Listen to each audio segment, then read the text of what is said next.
So welcome to the Cosmic Powerhouse and another episode of Let's Create a Healing Temple, where we invite visionary leaders from all over the world to create a healthier place to live, create change in the world, and are following our movement for healing and to bring a system into place which honors the soul and respects the individual and aligns to the deep truths of the cosmos. And today I want to welcome Louise Debreczeny, who is from Vancouver. She is the CEO and owner of the Institute of Neuro-Semantic and Socio-Cognitive Learning. And today our topic is about how the brain actually learns and the learning system behind. And Louise will show us also with an exciting drawing exercise. We have different types of, and also the 8 psychological processes of literacy.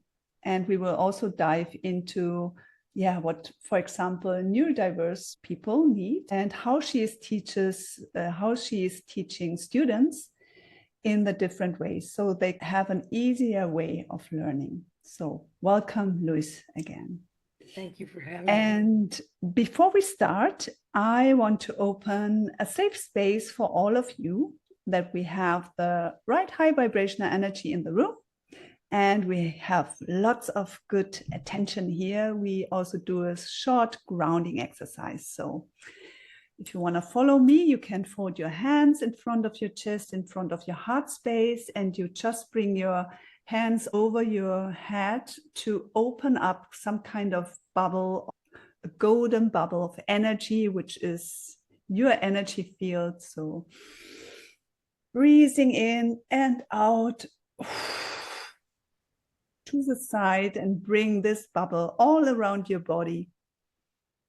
And I bring it over you, over the space, so you're all covered in the high vibrational energy. And now we take 3 times a deep breath, inhale through the nose and out through the mouth into the ground. So let's start.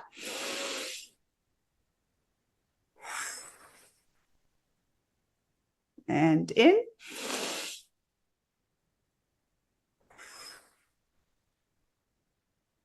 And another time.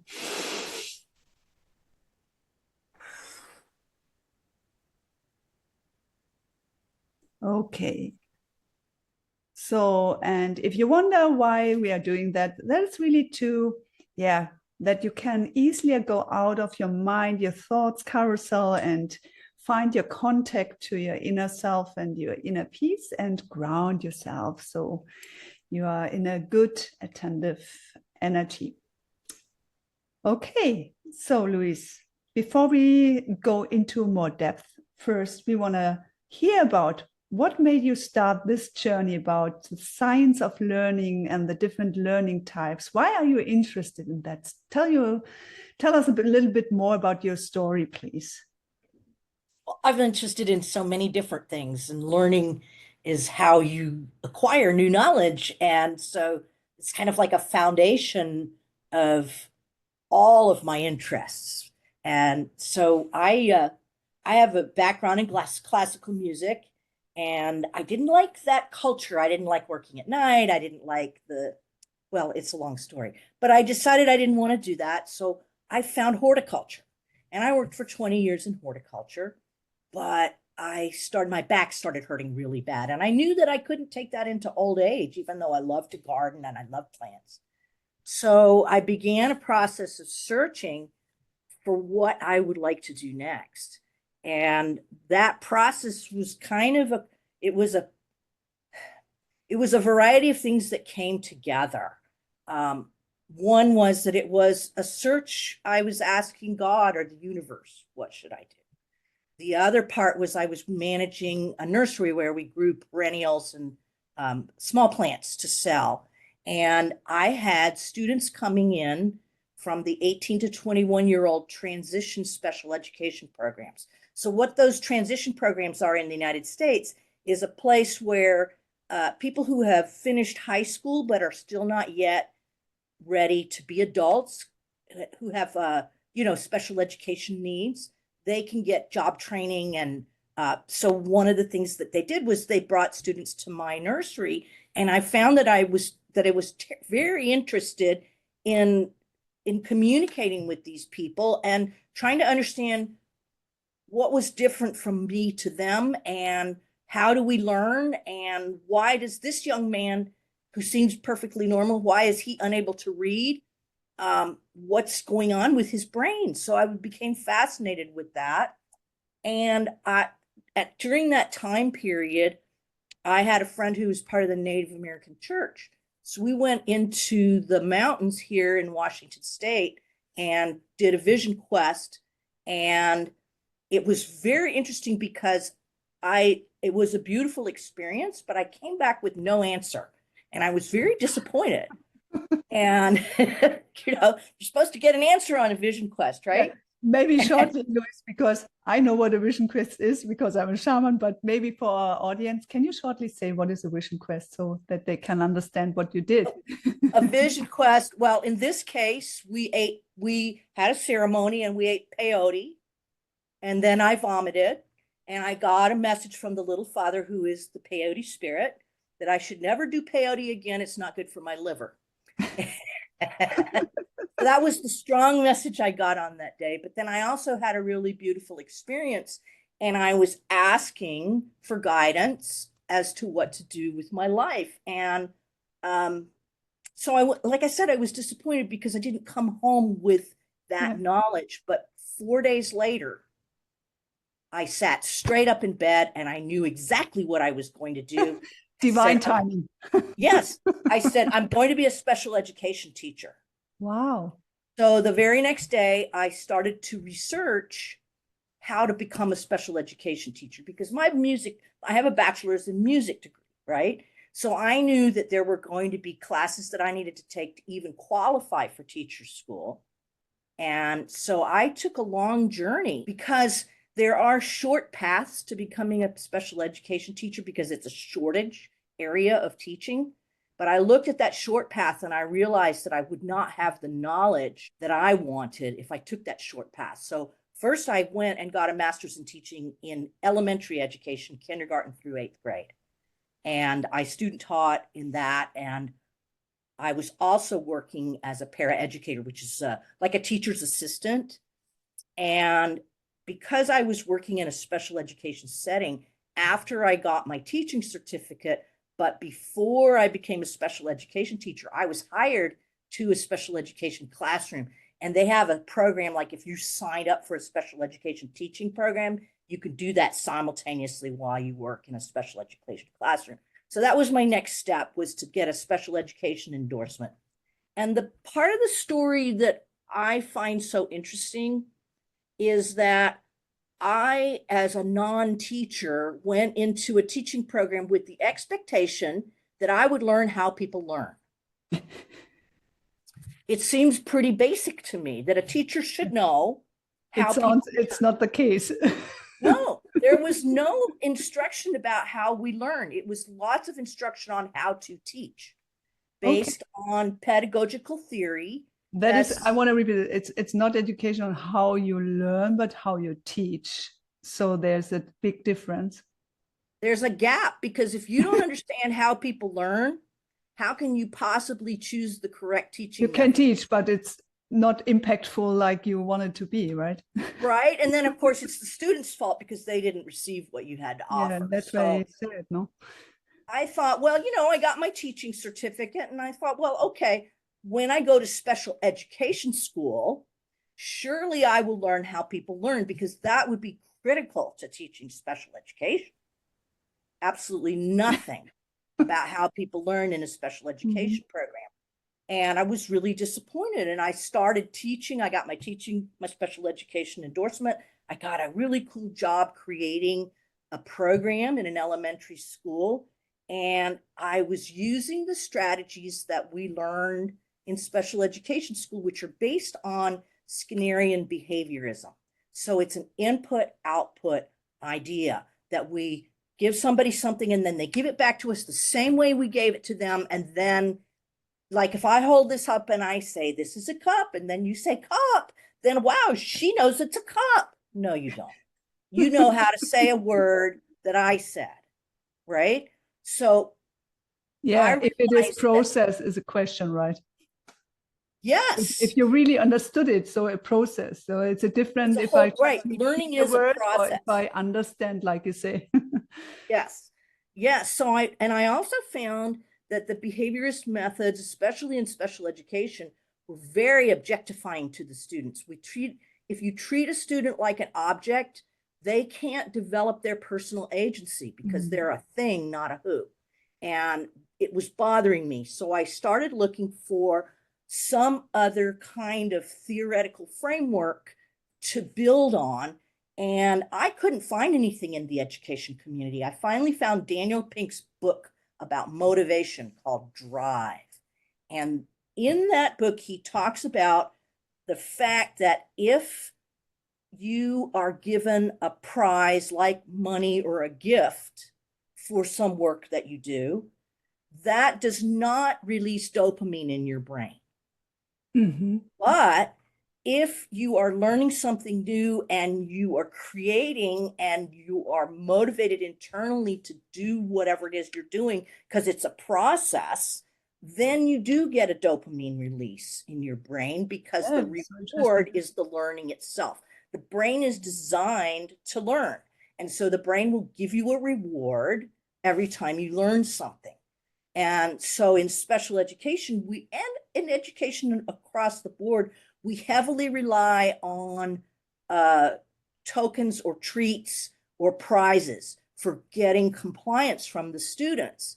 And what we really need to be relying on is providing them interesting opportunities for learning so that they get that intrinsic reward that the brain will give them from learning. Because, if I start out at the beginning of the school year and I'm giving you a pencil for your reward, by the end of the school year, you want a Mercedes Benz because that pencil is just not enough, right? The Yeah, prize has to get bigger and bigger. and we can imagine what happens when we, like nowadays, we see, or for some time already, when there's only consumption of information, right? When we have the smartphone consumption, what it actually means then when you say, tell us the brain wants to learn, we want to learn, but we are only consuming information, looking this and don't really actually process it right or do really learn something. Maybe we do. Well, there's option we do, but there's a lot of consumption of things, no?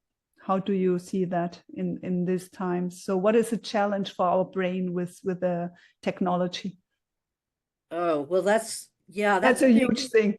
it is a huge thing. And I did want to, there was one more point I wanted to make. As I went on this journey, I did discover a professor at the University of Portland. I started going over to the University of Portland to learn from Dr. Arwood, and the University of Portland has a program, a neuroeducation program, that deeply addresses how we learn from the basis of language, from the basis of cognitive psychology, and from the basis of neuroscience. So I went and got my doctoral degree in neuroeducation there. And that was where I did the learning that I felt was necessary for actually understanding how to help other people learn. And it's not about teaching, it's about creating learning opportunities, because I can't teach you anything. I can only give you an opportunity to learn it. And learning is a result of a process. It's not a result of, I read this and now I've memorized it. Well, maybe I have, but that doesn't mean that I know what it means or that I can use it in a novel way in some other setting. So learning is all about going through a process to increase your level of language function and cognitive function. And there's a lot of different kinds of learning, and there's a lot of different discussions about what learning means. But to me, what learning is when you've changed your brain by doing something that actually creates new neural networks. And so that's kind of what I think of as learning, as a change in your thinking and your behavior as a result of a process that you did.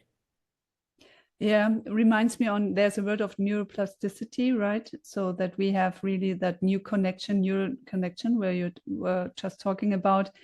And yeah, so firstly, I must say I'm deeply impressed, because when you come back from a vision quest and 4 days later you get the information and you're right away dedicated to go on that path, that is really a huge dedication. So it's thank not you. Not very typical, I would say, because I would say most of the people need years to really start, then to maybe follow up what they got as a message. Well, let me clarify. I did the vision quest in 2005, right? And it took me until 2019 to complete my doctoral degree. Yeah. And that was the year that I was 56 years old. Yeah. And so I thought that was kind of exciting, because if you go back to the old traditions, pre-Christian traditions, the age 56 is the age of the crone. And so I thought, this is great. I am a crone with a doctoral degree. Let's see what I can do with this. Wonderful. Wonderful. No, really a brilliant dedication, and so valuable what I've already could learn from you from our conversations before. So really eye-opening. So you will see today, audience, what helpful information comes over, and and we actually understand much better how the brain learns. And yeah, we barely experience that, right, as a school kid, and also later on, especially later on, when we are maybe not so much used to do that learning, when we try maybe to get an additional degree or some kind of exam going through, and it's not that easy to go into that kind of state of learning and know about how I can memorize that best. And so we all have our experience in life. It's not only at school, also later in our life, maybe when we are in our career going through. And so it's very valuable at all time to know how I can much easier learn, how I can find out what kind of type I am, or how my brain is loved to learn, right? And that's what we want to discover today. So you were already a lot talking about that. It is also about to see the human and not the student as an object or the person. So how much does the spirituality part influencing your work? So where's the connect to it? Well, spirituality is fundamental to my life and has been since early childhood. And that's a long story that I would enjoy sharing, but I won't, because we don't have time, I bet. But spirituality is, to me, the foundation of why we're here, of what we're doing here on planet Earth. We're part of a larger existence, a larger being, and we're connected to each other fundamentally, but the illusion of being human is that we're separated. And so to me, the journey is to step past that illusion and see what's true. And that's a very long journey. How it connects to what I do with students now is that many times people with special needs their humanity is not addressed. They're considered cute, or they're considered, incompetent, or they're considered, they're just set to the side, put in some other special place. And very few people address them from heart to heart. Because here's the truth. It doesn't matter whether my brain is working optimally and I have a 300 IQ, or if my brain isn't working very well and I have an IQ of 50, I'm still a human being and I'm still whole as a spirit on the inside. So when I address that truth with my students, that they are whole, there's nothing wrong with them. They are whole. And so so it's your journey to have Down syndrome. It's your journey to have autism. It's your journey to have a specific learning disability or dyslexia or dysgraphia or whatever. That's your journey. How can I help you on your journey? How can I help you realize the truth of who you are beyond your own limitations? I'm only 4'10", right? That's not very tall. I don't know how many centimeters. It's like less than 60 centimeters, right? If I want to reach the top shelf, I get myself a step stool, right? So to me, what I do with my students across the board, children, adults, doesn't matter whether you have a disability or not. My job as a teacher is to find what kind of step stool you need for your own learning, and then you can use that. And maybe you're going to always need that step stool. I'm always going to need the step stool to get to the top shelf. That's not going to ever change. And it doesn't diminish me as a person. It just means that I need a step stool. And so if you need a step stool of some kind, let me help you find out what it is so you can use it and benefit yourself. So that's kind of my philosophy on the spirituality of it. It's about addressing the spirit of that person, heart to heart.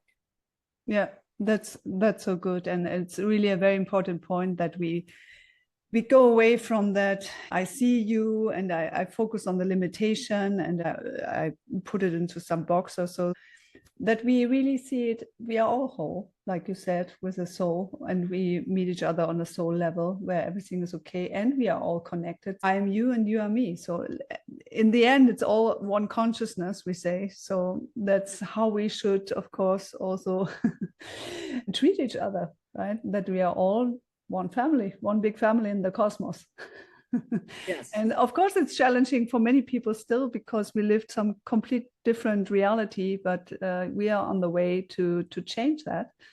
And yeah, like you are one of the leaders who are helping us to see things differently and to learn more about how this all works.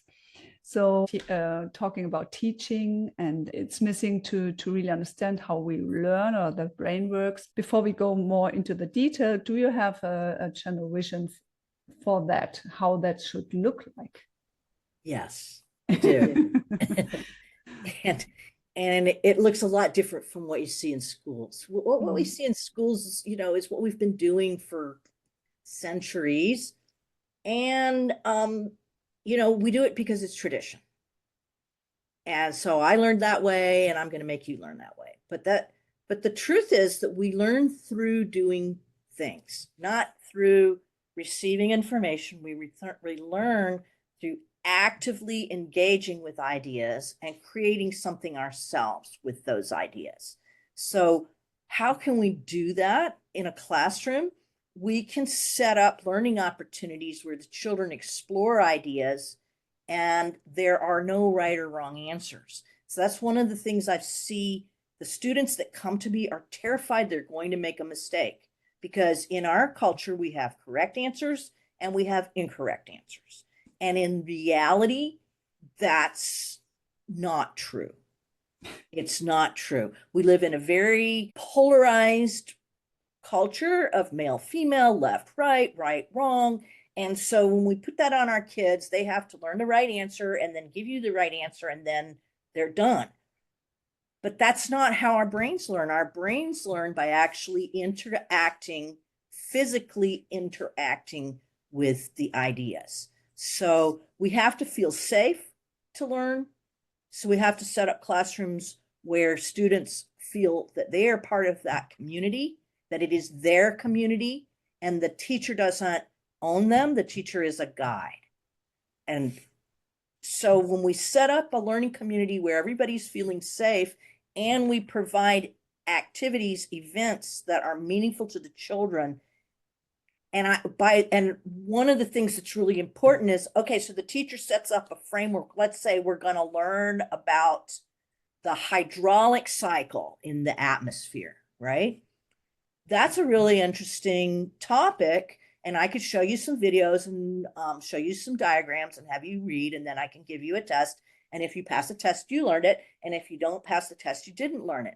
But what if the students got to investigate individual parts of the system of that hydraulic cycle that they were interested in? Well, like, what is a cloud?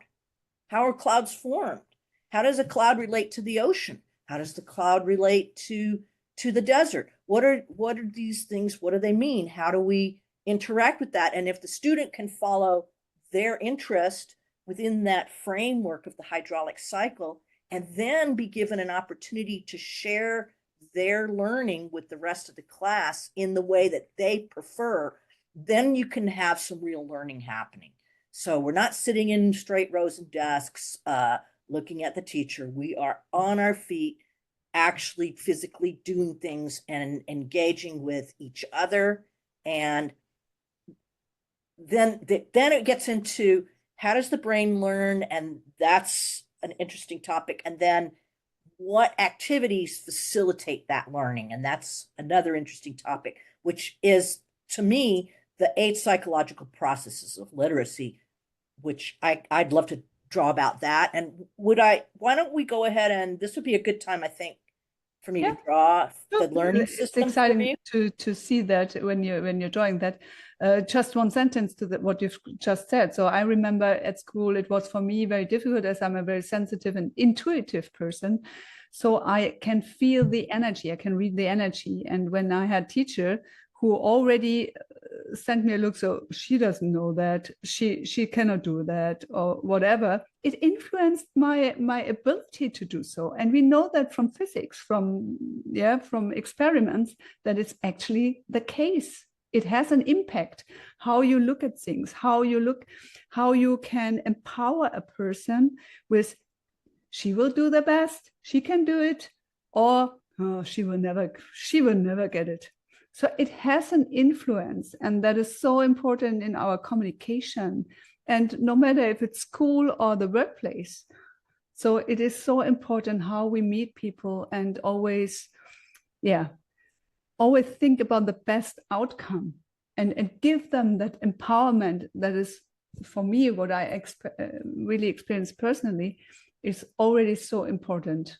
So for the learning experience, besides all of that, what you were telling us now. Okay, so let's switch to the other camera so we can see what you're drawing for us.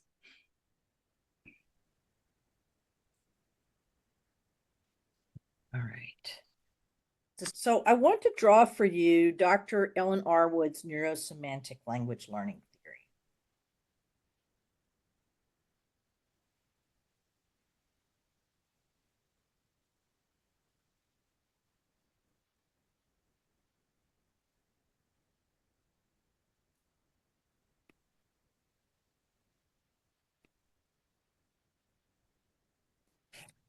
So Ellen triangulated ideas in cognitive psychology, neuroscience, and language. And her background is a speech-language pathologist, so she has a lot of knowledge about language. And she realized that we really there's 4 steps to our learning, to the human neurobiological learning system. So I want to talk a little bit about that. So first of all, here we have a learner. And she is here. Here's her desk. And of course, her brain is in her head. And she's got a brain stem, and then the spinal cord. And then all the nerves that go out. You know, the brain is actually embodied throughout the body, because I recently read an article that our individual cells learn. Right? Okay. Independently from the rest of our brain, right? So such an intelligent system, right? Right? So the whole thing is intelligent. Your whole body is intelligent, right? So the first step in learning is sensory input.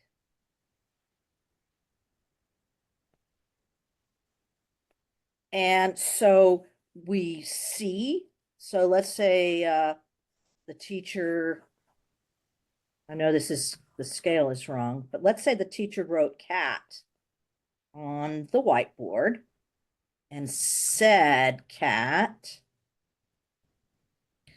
and drew a cat.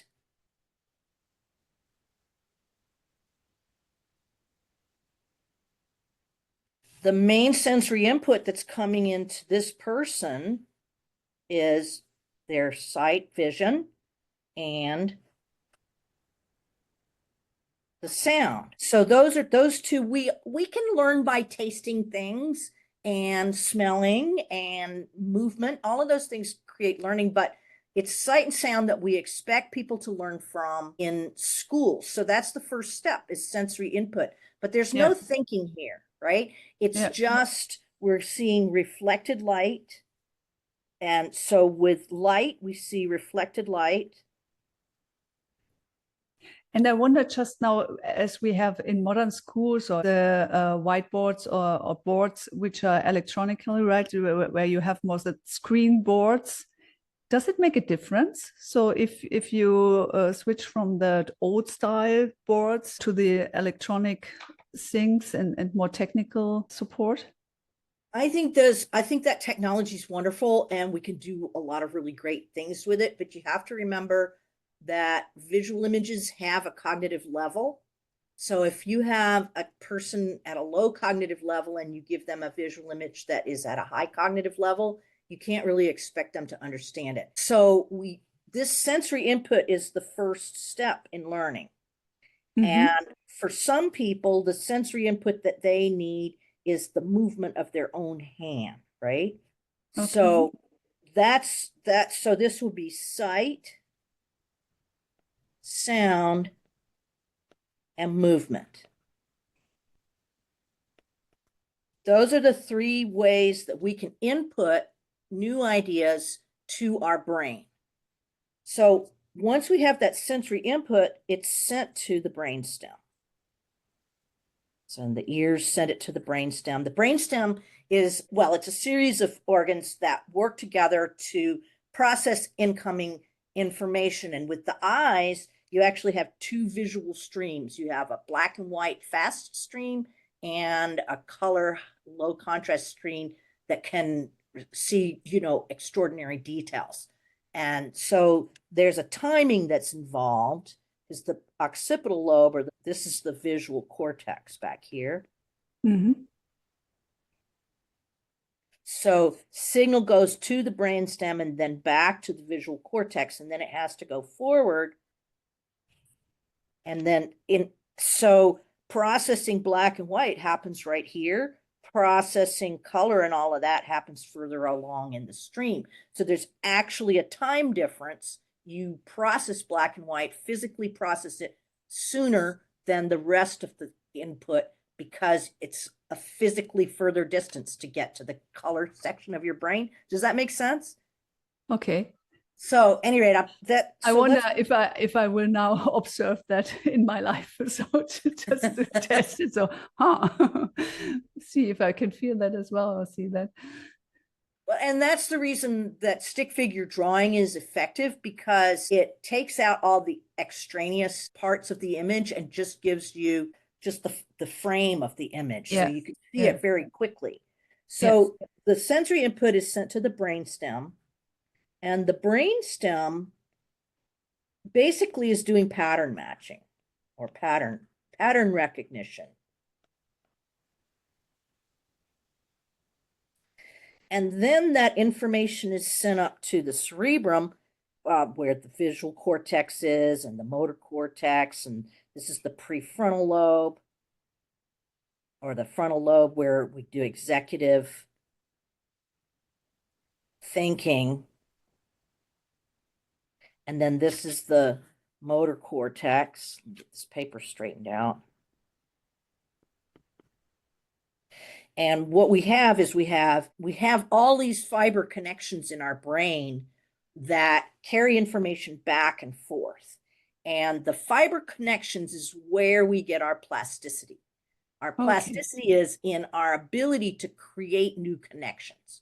It's not so much about creating new brain cells. It's about creating new connections among the existing brain cells. So at level 3, this is the first level when you're actually thinking.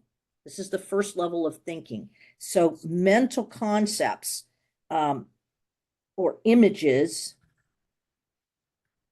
So like those could be visual images, they could be acoustic images, but concepts are the actual ideas. And then in order for us to think at an even higher level and communicate our ideas, we have language. And according to Arwood, language is the highest level of learning, and this occurs in our cortical networks.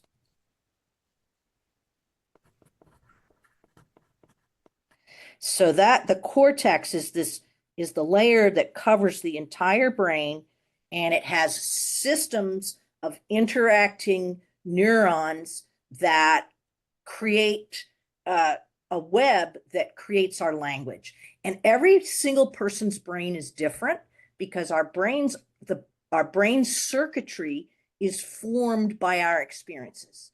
So so everybody is different.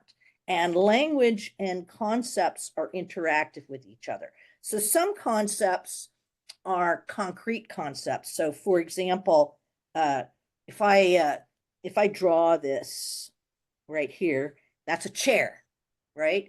And I can know that it's for that people sit in chairs. Even if I don't have the language to say that's a chair and we sit in a chair, I don't need language to know that it's a chair and I sit in it. But if I want to tell someone else to sit in the chair, then I have to have language. And if I want to think about abstract ideas like the chair, if we have a committee, for example, and the person who is in charge of the committee gets to sit in the fanciest seat or the seat at the head of the table, and then they become the person now is the chair or chairperson. And so that abstract idea is built on a concrete idea, but this idea doesn't exist without language, really. Okay. I mean, the idea can exist, but the interesting thing about thinking is that our language influences our thinking a great deal. So if you speak English, you have one set of influences. If you speak Chinese, it's a whole different set of influences. Yeah, and it's based on your experience, not even in this life, because when you see it on a soul level, and you are able to access that, then you have so much more experience available or wisdom where you can have that connection. So because when I saw the chair, so in the first version, I was thinking right away on Egypt. So I was thinking on what is on the head of the goddesses. So it is, whatever your experience is and your connection, right? So because every individual has individual connections to words, to symbols, and symbols very much used in the ancient cultures where you had kind of different language. Yeah, and I personally think that drawing is a type of communication. So that's the piece. As you see, I draw this is at a very adult level. This is high level thinking that we're doing here. But I can also draw at a much lower level. This right here is not high level drawing. This is just telling us that this is a cat and it's written this way. Yeah. And so then you're hoping that your student sees the image and sees the word, and then they would write cat and they would draw the cat. And for some students, they can't even see the cat until they've drawn it themselves. So that's what we call movement access. So there's different ways that people learn. Some people learn by connecting sight and sound simultaneously.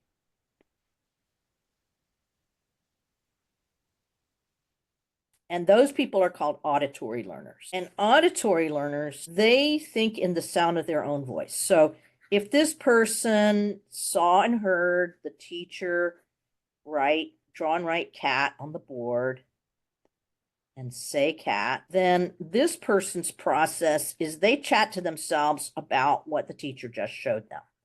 Oh, yeah, that's a cat, and that's how you write cat. It's C-A-T, and oh, that's pretty easy, and I have a cat at home, and my neighbor has a cat, and right? So the auditory learner is very successful in school because we give information as that way to our learners. Would that also be the people who prefer to listen to audiobooks to learn something? or is it different then? I think that's a little different because visual learners enjoy audiobooks too. Mm-hmm. And so that's a question I don't really know the answer to, though. Okay, no problem. Yeah, It just came to my mind. No, it's an interesting question. So then there's other people, they connect visual images plus visual images, and that would be a visual learner. So this person gets the same input from the teacher as the other person, because, you know, we all have ears, eyes, nose, you know, hands. Those are all things that everybody has for the most part. So they hear the teacher and they see the teacher and they make a mental image where they connect the visual idea, the mental image of a cat, with the visual idea of the written word cat. And that's how they learn and process information. And then other visual learners learn from a combination of what they see, what they hear, and the motion of their own hand. So they draw and write cat themselves. They see it, they hear it, they draw it, they write it.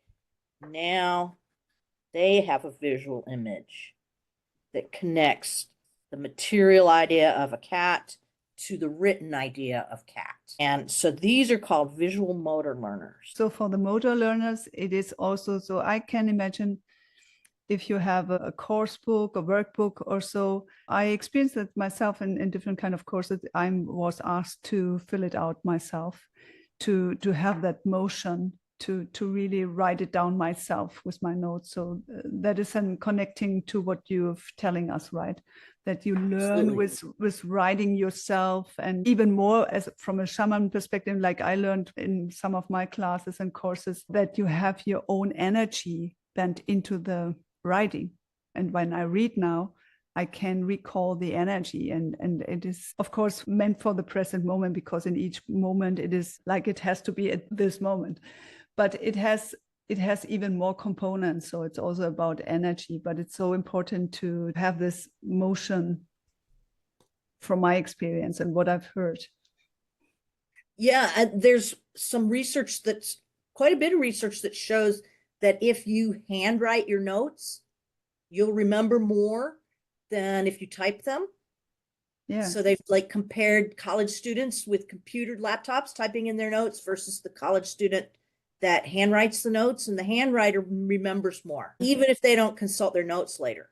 And so there's really definitely something to the actual movement of your hand as being a way of physically inputting meaning to your brain. And for the people that need that visual motor, for that motor component, it's rarely offered to them at school, and they fall further and further behind and get identified as special needs, when in fact they just needed a different way to input the information, the right approach. Yeah, so that brings me to the whole idea of how do we offer learners opportunities in a variety of ways so that everybody's needs are met. So in the United States, we have this book, Literacy Instruction Book by Cooper, and it's a very good book, actually. And he talks about the 7 psychological processes of literacy. So Cooper's 7 processes are reading and writing. And so if you're reading, what you're doing is you're taking in input from someone else. So that's an input activity. If you're writing, you're creating something for someone else to read at another time. And so that's an output activity. And reading and writing are, you know, extremely important in our culture for a lot of different reasons. Another set of input-output pairs that Cooper talks about is listening and speaking. So if I speak, I'm sending my ideas through the sound waves to another person, and in order to hear it, they have to listen. So again, we have input output. Then Cooper talks about thinking and calculating. So thinking actually is involved in all of these activities, but here's a person thinking, and that's more of an interior, kind of more passive input activity, whereas calculating, you're engaging with outside ideas. So here I am with my calculator, and I'm doing a little calculating. Hopefully I don't need a calculator for this. And so that's more of an output model.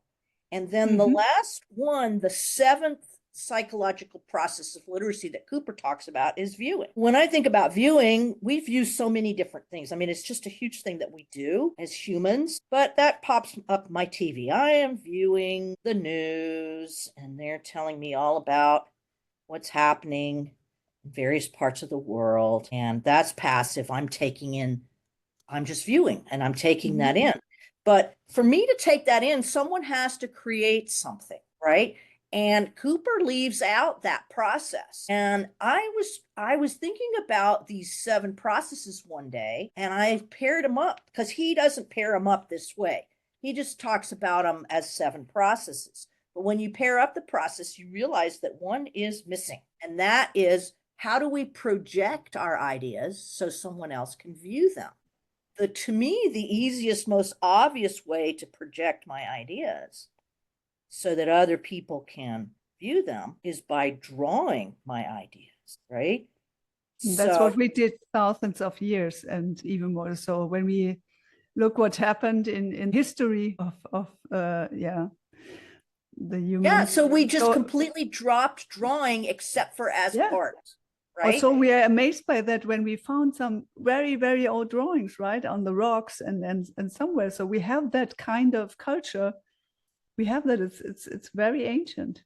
It's very ancient. And if I can communicate 50,000 years forward in time and have someone in 2024 look at my art or my drawing and see what it is, it's amazing. That's so amazing, right? Wow. Yeah. So I can also create videos. I can create all kinds of things for other people to view.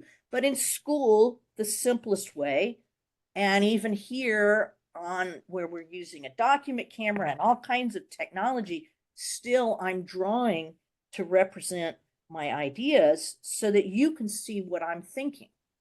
So this piece is the 8th literacy. And I'm sure we have in our audience also people who know that from school. Well, I can remember what I was drawing alongside the lessons. So I had fun with it. And now I learned from you. It was maybe kind of the process, how I learned. So I needed to do that, to draw things next to the written things. And you know, it's really interesting because when I was student teaching, I had a student who was clearly a bright young man, but he couldn't read or write. So I had him listen to the textbook. They had a recording of the textbook. And I said, well, just draw some pictures to go with it. And then that young man was able to stand up in front of the class and use his pictures that he drew to give a very interesting little lecture about what he learned. Wow. And that was the first time he successfully ever got up and gave a presentation of his own thinking. And it was because I offered him the tool that he needed. And that was before I had learned about Dr. Arwood's theory and all her methods of how to teach. And so basically I learned from Dr. Arwood that we need to draw with our learners. And then as I've looked, there's so much literature out there telling us that drawing is really an essential part of literacy. And yet at school, you often get punished for drawing. Yeah. It's called doodling, and it's called messing around, and you're off topic. You're supposed to. So at school, we teach reading, which is decoding. And we do that with sound. And in some languages, that works beautifully. For example, Italian. They pronounce the same letter combinations the same way, mostly across the board. English, not so much, because English is created out of a lot of different languages. So we have French words, and we have German words, and we have Italian words, and we have Latin words, and we have Greek words, we have Spanish words. And we bring those in, and the pronunciation, of course, is an English pronunciation, but it's based on the original language. So we can't use our letter combinations as being a firm rule. So people who have visual motor access to learning through sounds and letters is not effective. And I've had a lot of teachers tell me, you have to learn to read through sounds and letters. I'm like, well, how do deaf people learn to read then, right? They can't hear the sounds of the letters. They can see the letters. They can see the ideas that go with the letters. So the word itself has a shape. You wonder why it's not really the strict focus on that we make people learn, right? In whatever way, like you found out yourself, you were searching for that. So basically at school, first you learn to read, then you learn to write, which is really hard because it's encoding. And then if you're one of the smart kids who gets your work done, you get to draw a picture. That is backwards from how people actually learn. We learn by first we draw. So that represents the idea. Then we write about what we drew. Then we read it back. Because here's a fact. If you can write a word from memory, you can read it. So if you learn to write first, reading follows naturally. If you draw and then you write about your drawing and then read it back, reading is a natural result of these two actual activities. So that's my approach to teaching, is to draw, write, read. And of course, we also want to speak and listen. We want to think and calculate. We want to view. When we're offering students opportunities to learn, they need to be able to do all of these activities surrounding the concepts that you want them to know.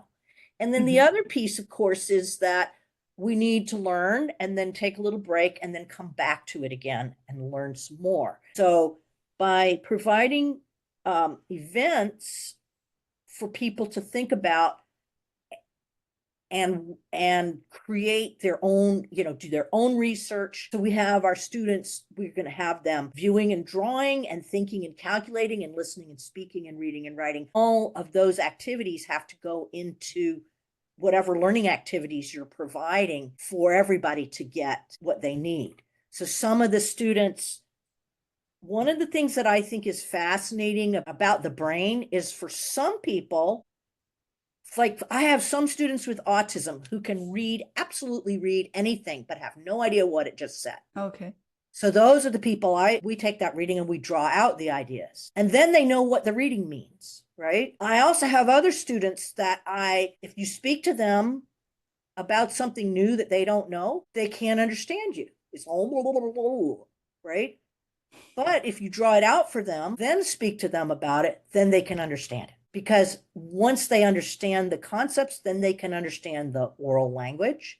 But until they know the concepts, the oral language is meaningless. So another kind of student that I have is someone who really can't read. They look at it's just like, some kind of mumbo jumbo on the page to them, but they can understand all the ideas. So those are the people who I have them draw out their ideas, and then we label the ideas with the written concept, and then they write it out, and over a period of time of drawing and writing, they become readers. So there's a lot of different ways to approach this, but the point I'm trying to make is that you have to offer all 8 of these activities to your students in order for them to learn. If you only offer 1 or 2 activities, then some students may learn. Most of your students are going to be just bored because they're not getting it.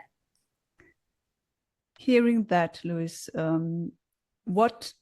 how learning spaces then look like? So what can schools do or institutes to really pay attention to this and give learners and students better possibilities to learn in their kind of style they need or approach? There's lots of different things that we can do. It's not just one recipe. And I think that's something that's really difficult about the teaching profession, is that we want a recipe that we give to the children, and then this is what we do, and it works. Well, so could there be a test? So just first of all, to learn about what kind of student do I have here? So how do they learn? So would it be a first step to just know that? Yes. And the interesting thing is that you can know you can understand a great deal about a person by listening to their language. If a person does not have language function, if their language is low, their thinking is almost certainly also low. And there's this whole thing called the correlation hypothesis that demonstrates that language and cognition mirror each other. and there's an argument about which comes first. To me, that's not very important. What's important is if I hear you speak, I can evaluate your cognitive function by listening to how you speak. And so we want to evaluate our levels of language and cognitive function in order to know what level to provide, what level of information to provide. There's a lot to it. I could draw out then there's this whole other piece about what are the levels of language and cognitive function and what characteristics are we looking for, and how do you know what level of cognitive function your student is, and how do you know what level of cognitive function your activity is or your information is. So if you're giving information that is at a formal level to someone who is at a 3 to 7 year old pre-operational thinker, they're not going to get it because it's not coming to them where they are. We all have to learn from perspective of ourself. Anything that you learn new, first you have to learn it in respect to myself. Who am I, and how does this new idea relate to me? And once I can understand how the new idea relates to me, then I can start thinking about how that new idea relates to other people and but that's formal thinking. When I can think about the whole world and what I do individually here in my office and how that affects people around the globe, when I think about that, that's formal thinking. But you have to have a certain level of thinking to be there.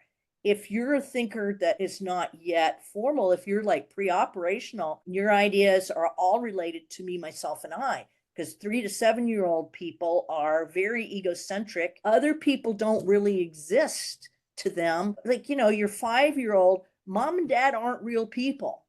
Mom and dad are those who service me, right? We have the theta brainwave also, right? So up to 6, 7 years old, the kids are more in the theta brainwave, more in the meditative state. So they're really in dreamland very often. Yeah. And we need to know that. We need to know that as parents and all the people in society, we need to know that is normal. That is meant to be from nature. And yeah, you can better meditate with your kids and doing other things. They can be a good meditation teacher, maybe.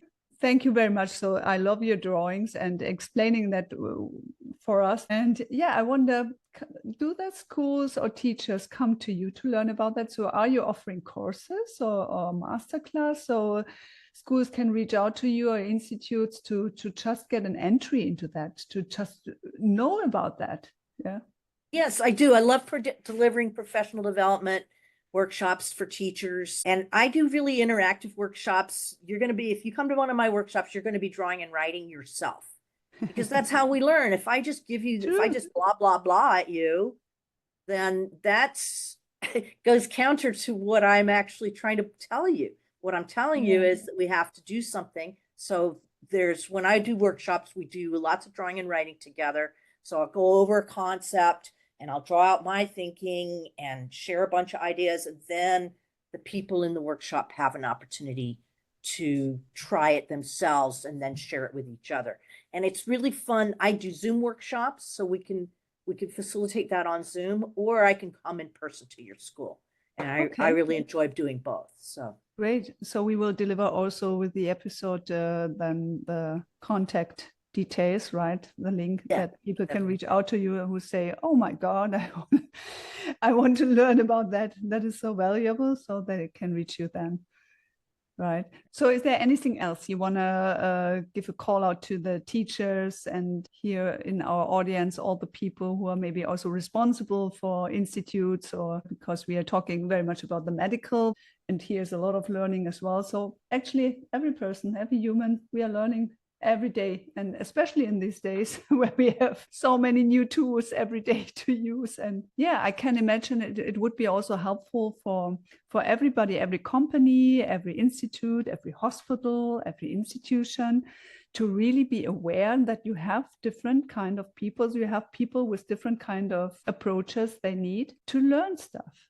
And that you think about, if you develop some products, also devices or apps or whatever you develop, that you pay attention to that, right? So can you give an advice to that people who are also innovators and developing things? So to think about that different kind of approaches?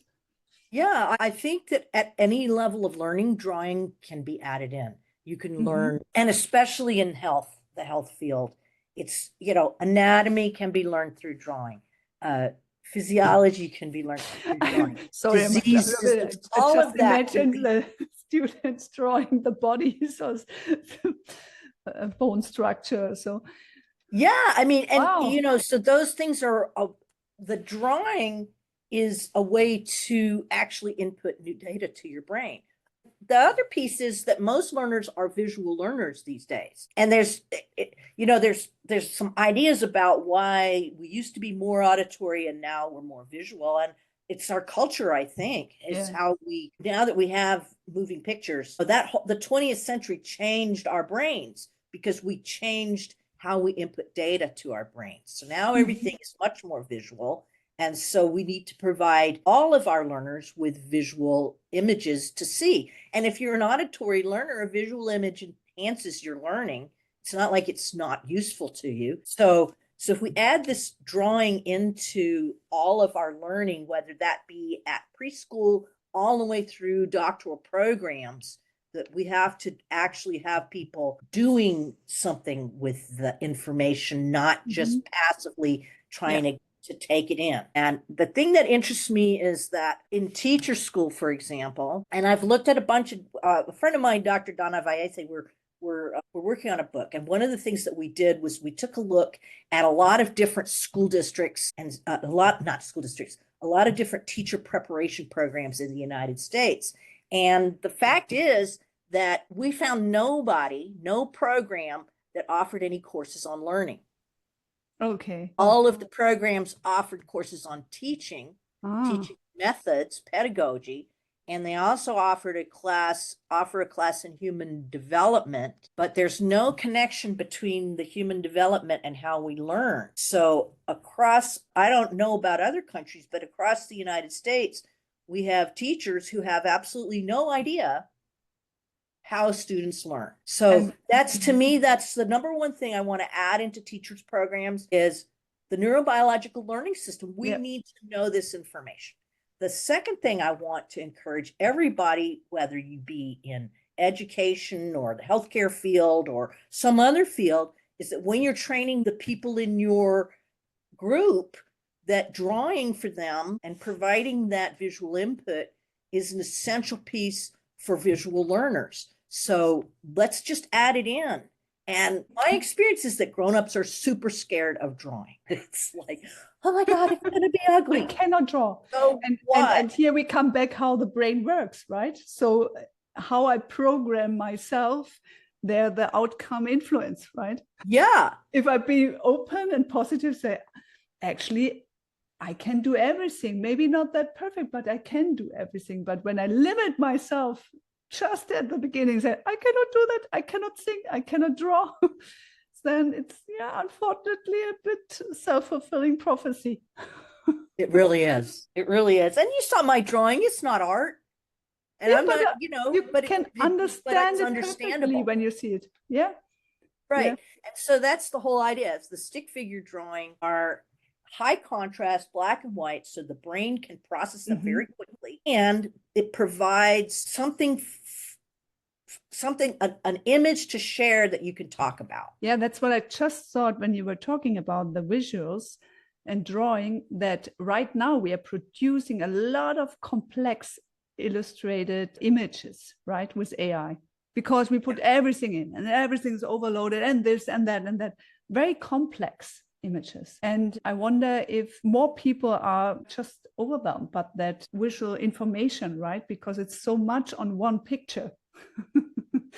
Well, and see, when you watch someone draw out a complicated diagram or picture, then it doesn't seem overwhelming. But if I draw it and then show it to you without you seeing me draw it, then it's like this visual confusion because you were not participating in the process of the drawing. So I always try to live draw. Like I'm not going to just hold this up and ask you to understand it. I'm going to draw it out for you so you can see the process. And then it's much more meaningful. And the visuals themselves have cognitive levels. So what you're talking about, all those AI images, they're at a high cognitive level in some ways, and they're nonsensical in other ways. I've played with ChatGPT. I love playing with ChatGPT, and I've been trying to get ChatGPT to draw a stick figure. It will not. It will not. And I obviously don't have I haven't been writing out the correct prompts. I don't know how to get it. It just, I'm like, draw a stick figure person, and then I get this like full-blown image of a person, and I'm like, no. And so it's going to be really interesting to try to. AI is such an interesting, I'm just so fascinated with the idea that consciousness might develop from one of these learning algorithms might become a person someday. And that idea just absolutely fascinates me. And I think people are either fascinated or terrified by that idea. And yeah, that is true. you know. So I stick to my soul level, and I believe we have enough souls in the cosmos. And it would be perfect if the humans find back to their soul level. Also to be strong and stable and really know who they are and can use AI much better, because it's not about black or white. So it's good, it's bad. So it's also how to intelligently use the tools and put the right things in and the right energy, right? So yeah, now we already learned a lot about how we can learn, and that was really very good that you said this in the end, so that there's not really a focus on learning, so how we learn in the educational training. And yeah, is there one last call to the teachers of their educational levels? Anything else you want to add when you look back to your work and look forward to the students, what they need? It comes down to relationships. And if you can form relationships with people, then they're much more likely to learn from you. So it's also about being, so I would say, as from the shamanic perspective and spiritual, so being in the heart, so not only in your mind, so but also have that heart brain connection would help, right? So to be grounded and have that heart connection, to feel into that. And when you enter a classroom with that energy, you are already in a more elevated energy or frequency level, which is of course easier to build rapport also to your students. And when you're really a compassionate person, then the energy can also go out. So because energy is contagious, so it goes out. We have not that strict borders, so they will feel you. So if you're really with a very positive, open mindset, and you're in your heart and you're teaching from your heart, then your students will feel that. And then I would say you will have better learning students and maybe also better outcomes. So they have not that fear level, but maybe a lot of curiosity. Yes, and it is about curiosity. It's absolutely about curiosity. Yeah. So talking about spirituality and frequency, how do you yourself keep that energy high? So because when we experience you here in the session, you show very high energy levels and in your passion about learning and helping the students to learn. So what do you do yourself for you that you in that high state? Well, I garden. That's Okay. like my passion, and being out in nature and connecting with the plants and animals really helps me feel well. And I need to do that a lot. I need to garden. If I could garden every day, that would be, perfect for me. The other thing I do is Tai Chi and Qigong. Okay. And I study with Grandmaster Sun Tzu, and he has really helped me learn about the energies, and it's very deep work, and it takes time and effort over many years to develop your sensation of the chi, to So be able to can you just feel it. explain for the audience what chi is? Chi is the Chinese word for the energy force, energy flows within our body. And in Chinese thinking, we have meridians or channels where the energy flows that are separate from the physical channels that we have, like our blood vessels and our lymph system. And so the chi, you have chi within your body, that's energy, but there's also universal chi. The point of qigong, which literally translates as energy work, is to learn to draw the universal chi into your body to give you a higher vibration, more energy, more calmness. So there's various meditation activities and physical exercises that you can do that over time gradually enhance your ability to draw in the universal chi and use it to create in your life. And does it help also for your work? So has it influence, or is it separately? Well, nothing is separate. How do you separate, we silo ourselves on planet Earth. We're really good at, we put ourselves in a little box, and that's what we view. That's what we see. But that's not true. That's not reality. Reality is that everything's interrelated.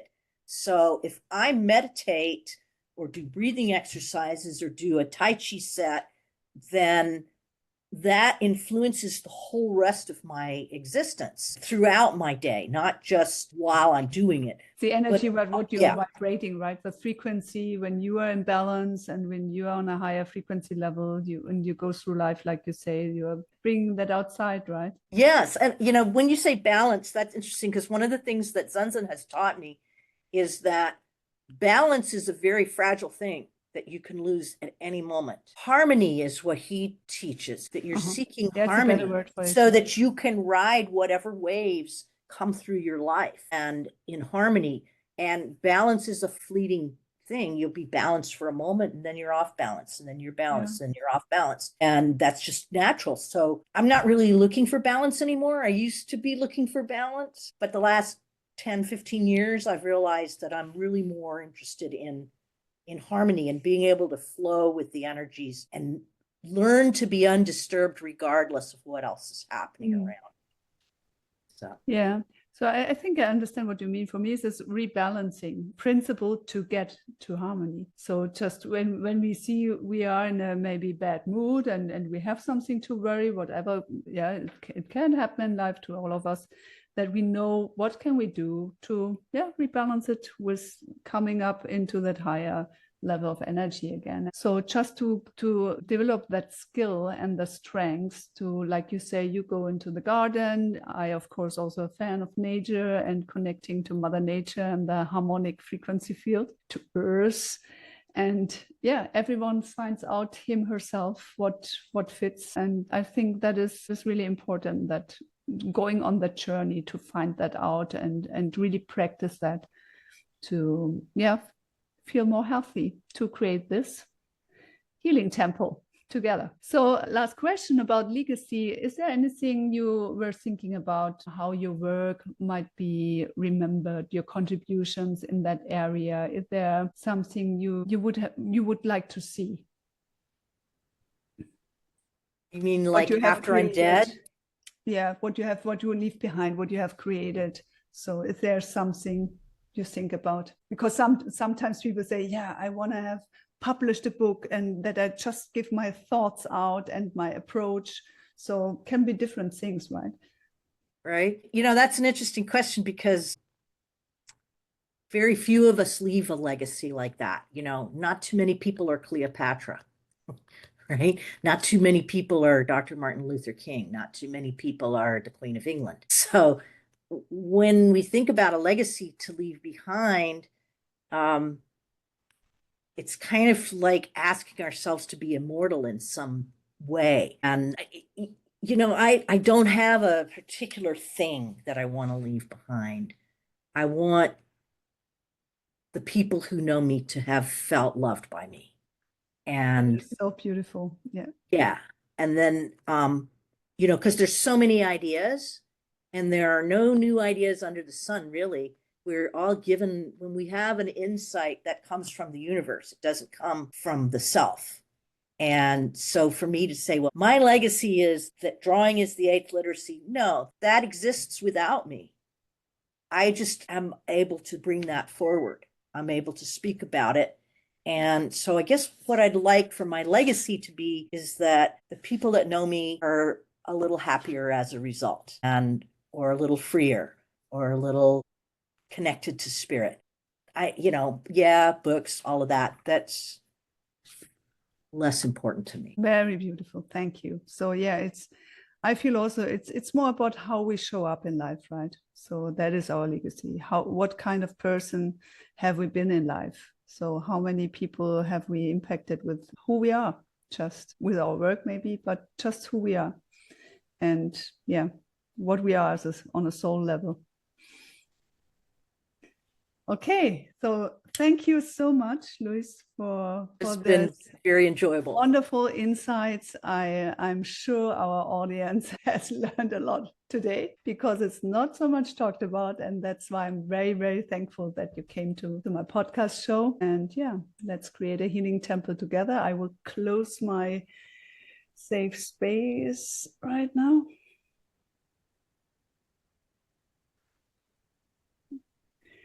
And I want to thank the audience of Let's Create a Healing Temple show on the Cosmic Powerhouse. I hope you will follow up also our channel even more and watch the next episodes. Each one is super interesting, of course. And I thank you very much for your time today. Louise, again, thank you for the beautiful drawings, which we also could observe. And yeah, I'm sure we will go through life now a little bit different because every time we see something, maybe we try it out. And when we are now going into learning work, maybe we start drawing as well. So thank you for bringing that to us. So my pleasure.